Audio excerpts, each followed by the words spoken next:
नमस्कार दोस्तों।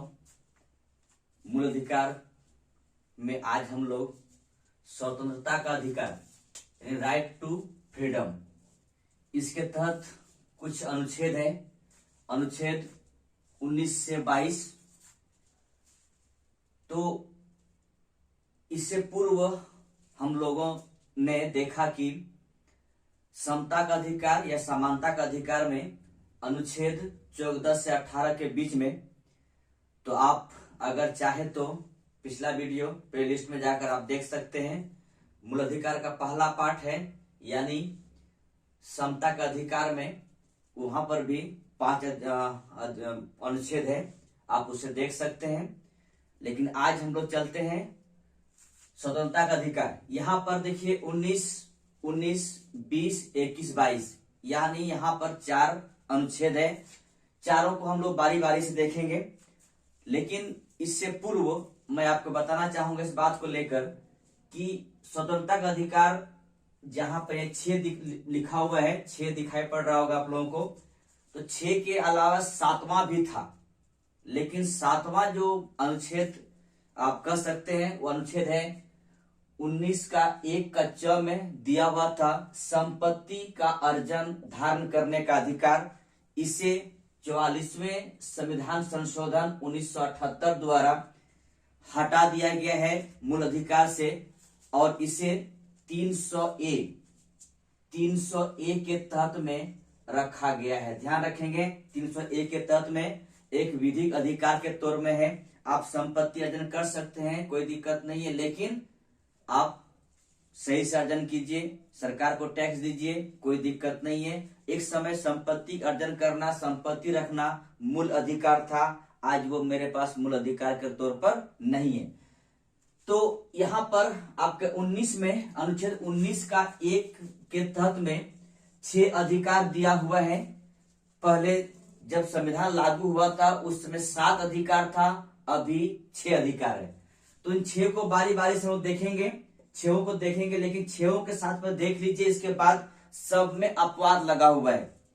तो पहले अपवाद को नहीं, पहले हम लोग देखेंगे कि क्या क्या अधिकार दे रखा हुआ है। तो पहला है 19(1) का क में लिखा है वाक एवं अभिव्यक्ति की स्वतंत्रता, यानी बोलने की स्वतंत्रता है। और ध्यान ये भी रखिए दोस्तों कि ये 19 जो अनुच्छेद है ये सिर्फ भारतीयों को प्राप्त है, विदेशियों को प्राप्त नहीं है। तो आपको पहला 19(1) का क बता रहा है कि बोलने का अधिकार है, बोल सकते हैं आप, जैसे मैं अभी बोल रहा हूं, अपना वक्तव्य रख सकते हैं। कोई भी अपना वक्तव्य रख सकते हैं, लेकिन अपने वक्तव्य के साथ में किसी प्रकार का कोई द्वेष भावना ना हो। तो दूसरी बात ये कह रहा है अभिव्यक्ति। देखिए अभिव्यक्ति बहुत बड़ी चीजें हैं। अभिव्यक्ति का मतलब ये होता है, अभिव्यक्ति होता है कि जैसे कि मान लिया जाए कि आप अपनी एक्सप्रेशन कैसे भी कर सकते हैं, हंस के दीजिए, बोल के दीजिए, चुप रह के दीजिए, नहीं बताए किसी को, कोई दिक्कत नहीं है। आपको अगर लग रहा है कि मुझे नहीं बोलना ही मेरे उचित है, तो आप बिना बोले किसी को आप अपना वक्तव्य दे सकते हैं, अपनी बात को जाहिर कर सकते हैं। कहता है कि ना बोलना भी बहुत अच्छी बातें हैं, तो मत बोलिए, कोई दिक्कत नहीं। और व्यक्ति का मतलब यहाँ पर यह है कि आपको नाच के देना है, डांस करके देना है, खड़ा होके देना है, बैठ के देना है, जैसी भी जवाब देना है, जिसके जैसे भी अपनी बात को आप रखना चाहते हैं रख सकते हैं। तो 19(1) का क में ये कहता है कि वाक और व्यक्ति स्वतंत्रता दिया हुआ है, आप इसको आप रख सकते हैं और दे सकते हैं। अगला है 19(1) का ख, इसमें कहता है शांतिपूर्ण एवं निरायुध सम्मेलन की स्वतंत्रता। देखिए शांतिपूर्ण सम्मेलन कीजिए, किसी को कोई दिक्कत ना हमें दिक्कत होगा, ना सरकार को दिक्कत होने वाली है, किसी को दिक्कत नहीं है। लेकिन उस सम्मेलन में दूसरी बात ये भी कह रहा है कि निरायुध, यानी कहने का मतलब है किसी प्रकार का कोई हथियार, किसी प्रकार कोई ऐसा कोई सामान लेके नहीं जाएंगे जिससे दूसरे को प्रॉब्लम हो या फिर सरकार इसका निगाहें आप तक पहुंच जाए। तो आप शांतिपूर्ण सम्मेलन कर सकते हैं, कोई बात का दिक्कत नहीं है। लेकिन दोस्तों याद रखेंगे, बहुत से बच्चे ये सवाल करते हैं कि जब मैं सम्मेलन कर रहा था, मैं कहीं पर कुछ कर रहा था, तो वहां पर पुलिस आकर मुझे उठा ले गई। लेकिन पुलिस आके उठा के ले गए, इसका कुछ और रीजन हो सकता है। हमारा संविधान में है, मूल अधिकार है, हम फंडामेंटल राइट है कि आप शांतिपूर्ण सम्मेलन कर सकते हैं, लेकिन उस सम्मेलन में किसी प्रकार कोई हथियार नहीं होना चाहिए। तो इसमें बहुत को ये भी कहते हैं कि हमारे जो ईसाई भाई सिख भाई लोग हैं, उन लोग हथियार रखते हैं। वो बात बाद में है, जब हम आएंगे अनुच्छेद 25 में, तब उसके बारे में चर्चा किया जाएगा, वो क्यों अपने पास कृपान रखते हैं। ठीक है। और इसके बाद 19 का ग में कहता है संगठन या संघ बनाने की स्वतंत्रता। किसी व्यक्ति को, यानी कहने का मतलब भारतीयों को संघ बनाने की और संगठन बनाने की स्वतंत्रता है। आप बना सकते हैं। जैसे कि आप सिंपल सी बात लीजिए कि अभी हम लोग क्या करते हैं कि फेसबुक पर, व्हाट्सएप पर या कहीं पर आप संगठन बनाते हैं, अपना समूह बनाते हैं, अपना ग्रुप बनाते हैं, कोई दिक्कत नहीं, बनाइए, लेकिन उसमें किसी तरह का किसी बाहरी तत्व का हस्तक्षेप ना हो, इस बात का ख्याल रखेंगे। आगे आपके पास है भारत के राज्य क्षेत्रों में आवाज संचरण की स्वतंत्रता। देखिए, जो भारतीय है वो पूरे भारत में कहीं भी स्वतंत्रता विचरण कर सकते हैं, घूम सकते हैं, इसके बाद आराम से घूमने जाइए, कोई दिक्कत नहीं है। लेकिन इन सारे अधिकार के बारे में कहता है, यहाँ पे कहा जा रहा है आवाज स्वतंत्रता, यानी आप आवाज रूप से किसी पर बिना रोक टोक के आप पूरा इंडिया घूम सकते हैं। आपको घूमने में किसी पर कोई बाधाएं नहीं पहुंचा जाएगा।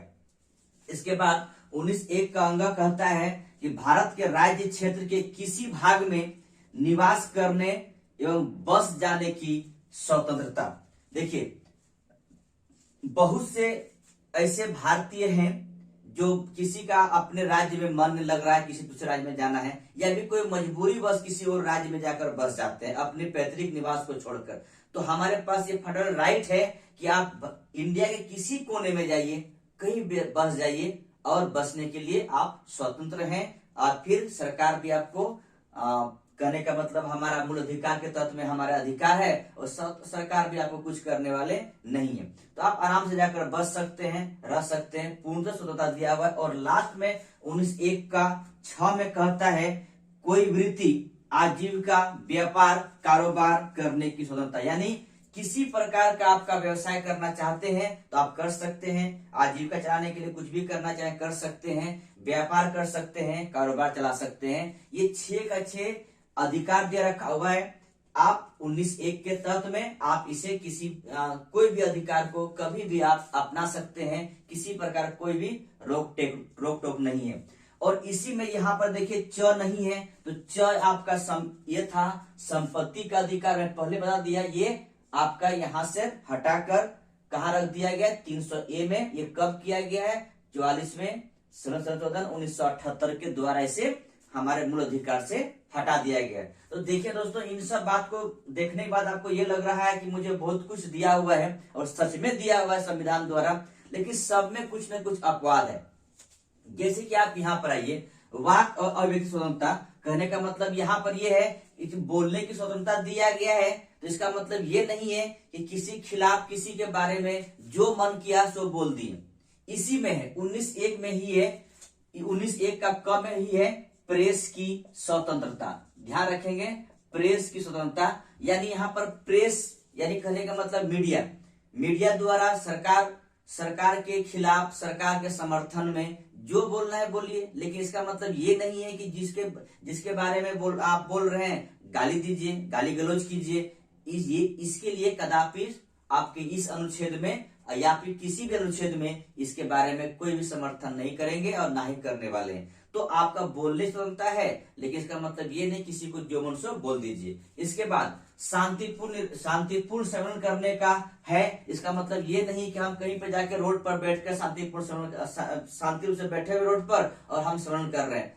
देखिए, शांतिपूर्ण सम्मेलन कीजिए, कोई दिक्कत नहीं, लेकिन उसमें किसी व्यक्ति को किसी भी तरीके से कोई आवाजाही का कहीं भी रोक टोक नहीं होना चाहिए। जैसे कि बहुत लोग क्या करते हैं कि अपना सम्मेलन क्या कर रोड पे शुरू कर देते हैं। इससे क्या होता है, बहुत जाम लग जाता है और यातायात साधनों में दिक्कत होती है। तो आपको इन सब से दूर रहना है। दूसरी बात है संगठन या संघ बनाना। तो इसका मतलब संगठन बना रहे, इसका मतलब ये नहीं कि कोई भी संगठन बनाना शुरू कर देंगे, उसमें किसी व्यक्ति को एंट्री कर जाएंगे, कोई विदेशी ताकत है उसमें आकर एंट्री मार जाएंगे, ऐसी बात नहीं होनी चाहिए। आप संघ बनाए, लेकिन इसका ख्याल रखना होगा। इसके बाद आवास संचरण। देखिए बहुत से जगहों पे आपको घूमने के लिए स्वतंत्रता नहीं है, ध्यान रखेंगे। एक बात आपको बताना चाहूंगा मैं इस बात को लेकर कि एक बार की बात है, अंडमान निकोबार द्वीप समूह में ऐसे जगह हैं जहां पर आम जनता वहां जा नहीं सकते हैं, उसके लिए बैन किया गया है, तो आप वहां पर जा नहीं सकते हैं। तो अगर सरकार द्वारा कुछ ऐसे जगहों पर बैन किया गया है तो आप वहां जाने के लिए उसको आप किसी भारतीय को मना किया जाएगा, तो आप मत जाइए। तो इसका मतलब ये है कि आपको किसी क्षेत्र में संचरण करने के लिए दे रहा सरकार, तो वहां जाने की आपकी आवश्यकता नहीं, जा नहीं सकते हैं। दूसरा बात है इसके अंग में है कि बस जाने यानी निवास करने या बस जाने की स्वतंत्रता दिया गया है, किसी भारतीयों को दिया गया है। इसका मतलब ये नहीं कि आप पूरे इंडिया में बस जाइए, ठीक है। कहने का मतलब ये है कि सरकार द्वारा ये कहा गया कि आप इस क्षेत्र में नहीं बसना है तो नहीं बसेंगे, ठीक है। यानी जहां पर बैन किया गया सरकार द्वारा वहां पर बसने नहीं दिया जाएगा। लेकिन एक बात आप ये भी कर सकते हैं कि मेरे पास जम्मू कश्मीर में बसने का जो स्वतंत्रता दिया गया था नहीं दिया गया था, उसको अब तो खैर सरकार द्वारा वापस ले लिया गया। नहीं, आप जम्मू कश्मीर में जाकर भी बस सकते हैं, कोई दिक्कत नहीं है अब। और आगे आपकी वृत्ति है, आजीविका है, व्यापार है और कारोबार है, इसमें किसी प्रकार का उस व्यापार को नहीं करेंगे, उस वृत्ति को नहीं अपनाएंगे जो सरकार ने बैन करके रखा हुआ है, ठीक है। तो ये जो सरकार ने मना किया है उनको आप नहीं अपनाएंगे, बाकी आप अपना सकते हो। तो जिसमें जितने भी देखेंगे सब में अपवाद लगा रखा है सरकार द्वारा, तो कोई बात नहीं, उन सब से आप बच के सारे का सारे अधिकार को आप ले सकते हैं। साफ इतने समझिएगा, इस अनुच्छेद के तहत में इतना सरकार ने बैन कर रखा हुआ है कि कोई भी काम ऐसा नहीं करेंगे जिससे देश को क्षति पहुंचे, देश की एकता अखंडता पर धक्का आए। यानी आप उन सब काम से दूर रहिए और सब कुछ कीजिए, आपके पूरा मूल अधिकार के तहत में दिया हुआ है। हम लोग आगे बढ़ते हैं, 19 के बाद हम लोग चलते हैं अनुच्छेद 20 में। दोस्तों अनुच्छेद 20 देखिए, अनुच्छेद 20 में ये कहता है अपराधों के लिए दोष सिद्ध के संबंध में संरक्षण। यानी कोई भी अपराधी अपराध करते हैं तो उसके लिए कुछ संरक्षण दिया हुआ है हमारे संविधान में या मूल अधिकार में, इस तरह कह सकते हैं आप। तो इसमें 2-3 बातें या उससे 3-4 बातें बहुत ज्यादा इंपॉर्टेंट है, इसको आप देखिएगा सही तरीके से। देखिए पहला कहता है, अनुच्छेद 20 का पहला कहता है किसी व्यक्ति को किसी अपराध के लिए तब तक दोषी निर्णीत नहीं किया जा सकता जब तक उसने ऐसा विधि का उल्लंघन ना किया हो।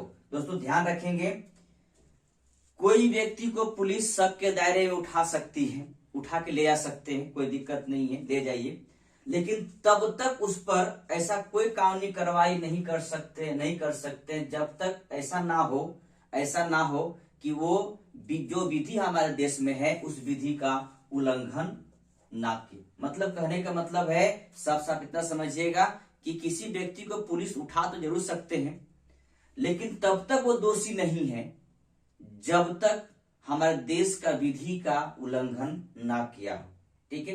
यदि उल्लंघन ना करें तो दोषी ना हो, उल्लंघन करें तो दोषी। पहली बात तो ये साबित करना होगा कि वो व्यक्ति दोषी है या नहीं है। इसका एक ही मात्र फंडा ये काम करता है कि वो व्यक्ति हमारे विधि के साथ में उल्लंघन किया है या नहीं किया है, ठीक है। ये बातें होता है, किसी व्यक्ति को अगर पुलिस उठा ले जाती है तो पहले बात ये आता है कि वो व्यक्ति तब तक दोषी नहीं होगा जब तक हमारा ऐसा कोई विधि का उल्लंघन ना किया हो। याद रखेंगे, पहला ये कहता है।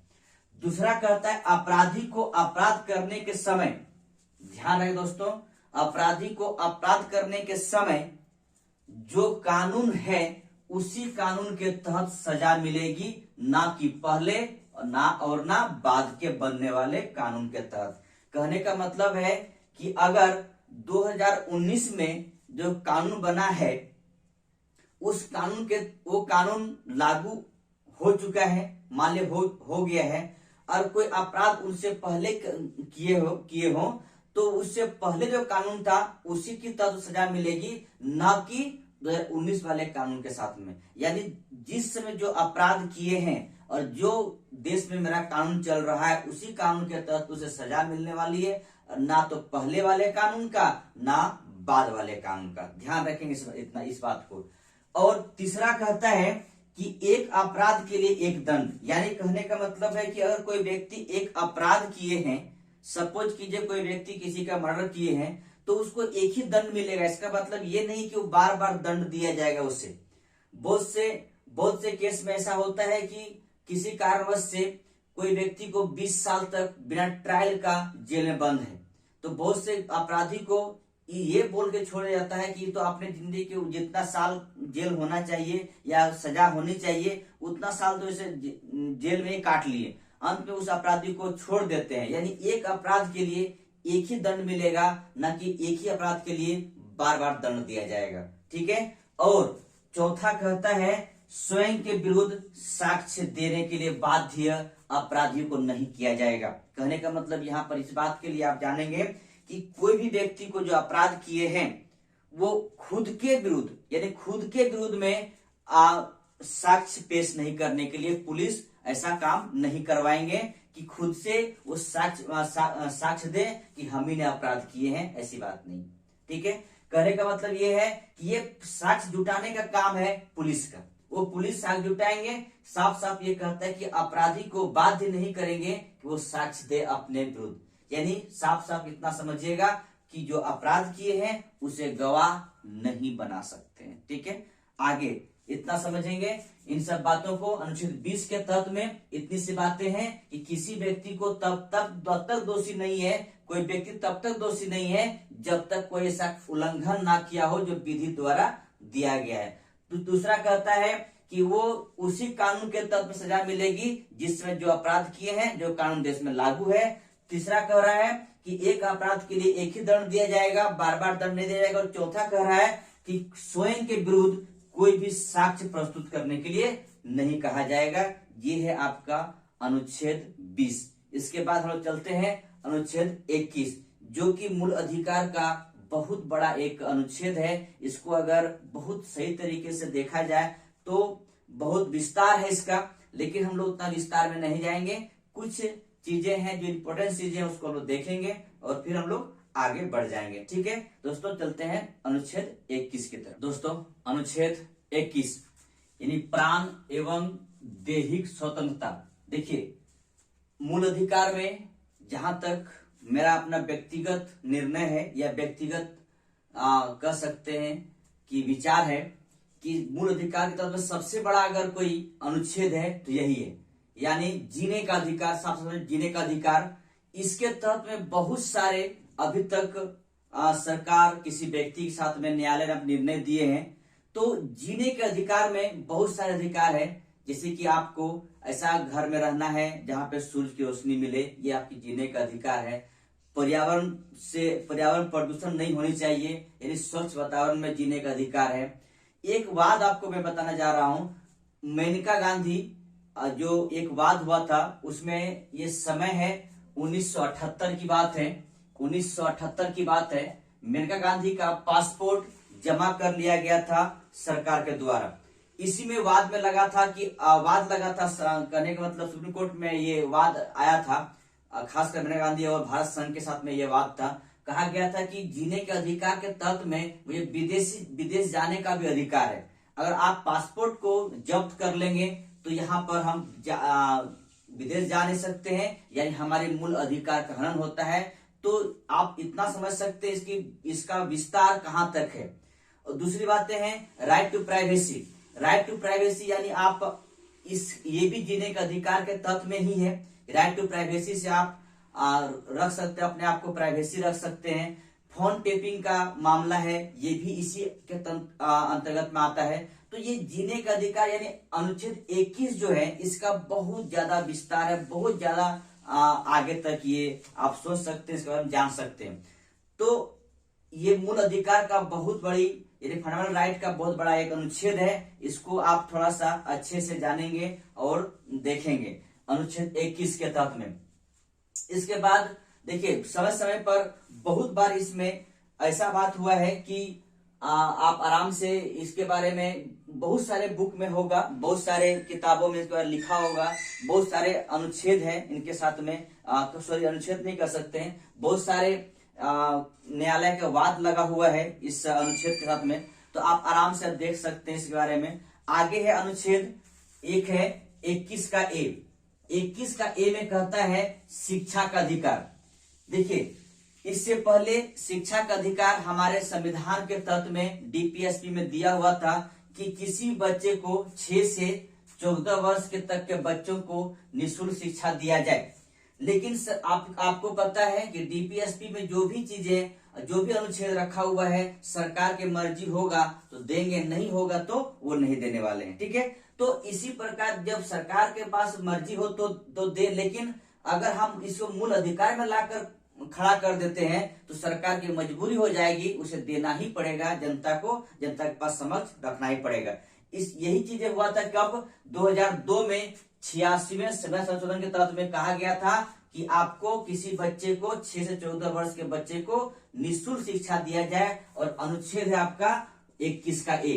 21 के ए में रखा गया कि बच्चों को निःशुल्क शिक्षा दिया जाएगा, यानी आप बच्चे को पढ़ाने की व्यवस्था करेंगे, सरकार करेगी व्यवस्था पढ़ाने के लिए। और आज देख ही रहे हर स्कूल में बच्चे को निःशुल्क शिक्षा दिया जा रहा है, भारत के हर स्कूल में दिया जा रहा है।